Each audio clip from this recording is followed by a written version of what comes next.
I actually want to ask you about work and life, because you travel the world, you get a ton of stuff done, you have a great relationship with your wife and kids, you run a great business, you help entrepreneurs all over the world. How the heck do you stay so centered and present and still get everything done? How in the world do you do that? Okay, this will be a couple pieces to this question. The first one, and I think the first time I ever shared it, we were sharing a stage on a panel at Amazing. And I've gotten even more clear about this, but what I figured out is I have to categorize people into 3 categories. First is people I'm friends with. People I'm friends with, I say yes to their invites, and I invite them to things all the time. People I'm friendly with are the people that don't want to see me succeed. They're too indoctrinated into the consumer condition. They're negative people that aren't thinking about ideas and impact. Instead, they're thinking about complaining and circumstance. So I say no to every one of their invitations, and I never invite them to anything, and it gets a ton of time back into my life. And the third category are buddies.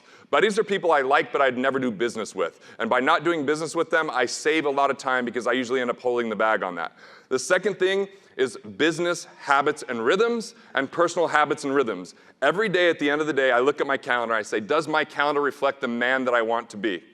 And what did I do today that someone else could have done unless I absolutely loved what I did? And then I said, rather than being cheap about who I hire, I make sure to pay more and hire the very best people so that I could delegate roles, not tasks.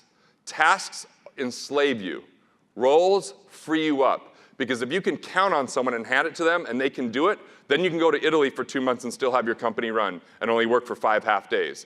Or you could be on the road and have an event. We have one of our workshops going on right now. When he first invited me to this, I'm like, I have a workshop. And by the way, someone that you introduced me to is at the workshop. They're like, you're supposed to be at capitalism. I'm like, I'm going last night. And they're like, oh. So yeah, once again, they feel like, how are you doing all this? But I have a book coming out next year. We have 35,000 copies in bookstores. In March, 100,000 copies out the gate. I'm going for #1 with that. It's because I chose a good team.